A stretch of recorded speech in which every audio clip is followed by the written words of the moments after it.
E quando um prédio desaba, muitas vezes a causa é um problema na estrutura ou a falta de cuidado até com o gás. Vocês lembram na semana passada na Brasilândia, Zona Norte, 4 pessoas ficaram soterradas por causa da explosão de um botijão de gás. Todos foram resgatados com vida, felizmente, nessa situação. 2 pessoas ainda estão internadas, uma delas em estado grave. Portanto, é preciso usar o gás corretamente. A gente visitou um condomínio onde os moradores convivem com o perigo porque eles têm botijões dentro de casa. Nem adianta disfarçar, porque o perigo continua morando ao lado do fogão. Mas essa foi a única maneira que o Armando encontrou para cozinhar em casa. Pode explodir a qualquer momento, né? A gente nunca sabe, ainda mais perto do fogão, que é uma fonte de calor. Não tem nem palavras para dizer, assim, um medo, né, real, que é ter uma arma dentro de casa, né? A Claudete conseguiu empurrar os botijões para a lavanderia, mas ainda morre de preocupação. A gente fica atormentada com isso, né? Com medo, com vazamento, com criança, com tudo, né? Então é preocupante, a situação é preocupante. Se pudesse, você teria o gás encanado amanhã? Com certeza, já teria tido antes da gente entrar. Esses são apenas 2 dos 160 apartamentos que têm botijões dentro da cozinha no condomínio José Dias Trigo, que fica em José Bonifácio, extremo leste da capital. Sem fogão a gente não tem comida. Ter botijões dentro dos apartamentos é proibido por lei. Os condomínios têm que usar gás canalizado ou então colocar cilindros do lado de fora. Só que aqui tem 8 cilindros como esses, cheios, prontos para serem usados. E a instalação para que o gás chegue aos apartamentos também já foi feita. Mas ainda falta uma autorização do Corpo de Bombeiros, que a administradora do condomínio nunca entregou. É o AVCB, o Auto de Vistoria do Corpo de Bombeiros. Neste e-mail, recebido em maio do ano passado, a administradora disse que em 15 dias iria contratar a empresa que apresentasse o menor orçamento para ajudar a regularizar a situação. E isso depois do abastecimento do gás já ter sido cobrado do condomínio. Se alguém precisar usar os extintores, vai ter que contar ainda mais com a sorte. A maior parte já deveria ter sido vistoriada em maio desse ano, mas a última inspeção foi em 2012.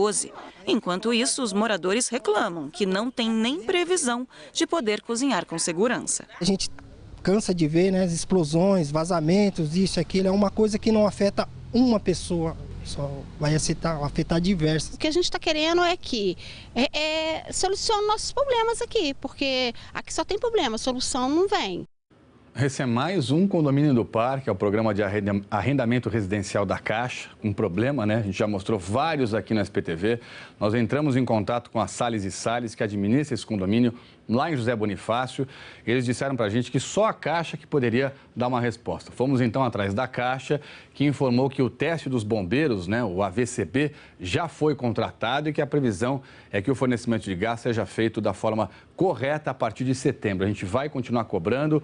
Márcio Rachikowski, nosso especialista em condomínio, está aqui, porque esse é um assunto seríssimo, né, Márcio? Quantos e quantos acidentes acontecem por falhas dessa, né? Falta de extintor, conexões erradas de gás, quer dizer, falta de manutenção correta do prédio, né? Imagina, Trali, 160 apartamentos, cada um com botijão de gás, cada apartamento com 3 pessoas. Se explode isso, não morre 5, 6, morre 100 pessoas. É um absurdo. E assim, a responsabilidade criminal é da Caixa, é da administradora. Se acontecer um acidente, o gestor da Caixa e o gestor da administradora podem ir presos por homicídio doloso, porque eles sabem do risco e não fazem nada. E pobre dos moradores que ficam à mercê dessas pessoas, né? A Caixa precisa efetivamente tomar uma providência e o bombeiro tem o dever de fiscalizar e dar prazo para que isso seja feito, para não ficar solto. Se falou em 2012 e a gente está quase no final de 2013 e não aconteceu nada, o bombeiro precisa notificar e dar prazo para essa turma. E aí numa dessa, né, Márcio, os moradores se unem, vão na polícia, registram BO, vão atrás do Ministério Público, infernizam a vida dessa gente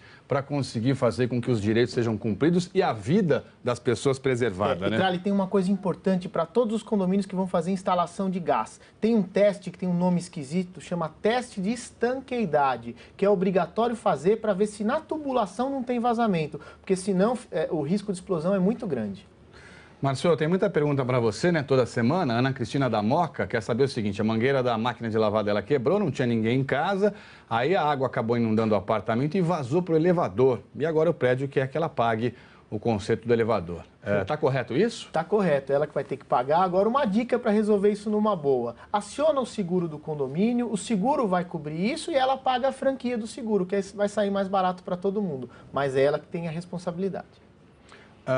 Marisa, do Belenzinho, região central de São Paulo, região da Zona Leste também, né? O síndico do meu prédio quer receber um salário. É permitido isso, Márcio? E as procurações que ele tem valem nessa votação?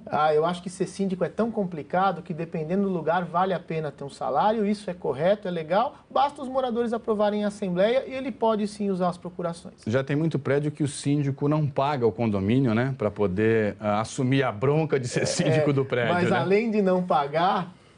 vale a pena receber um salário dependendo do tamanho do prédio.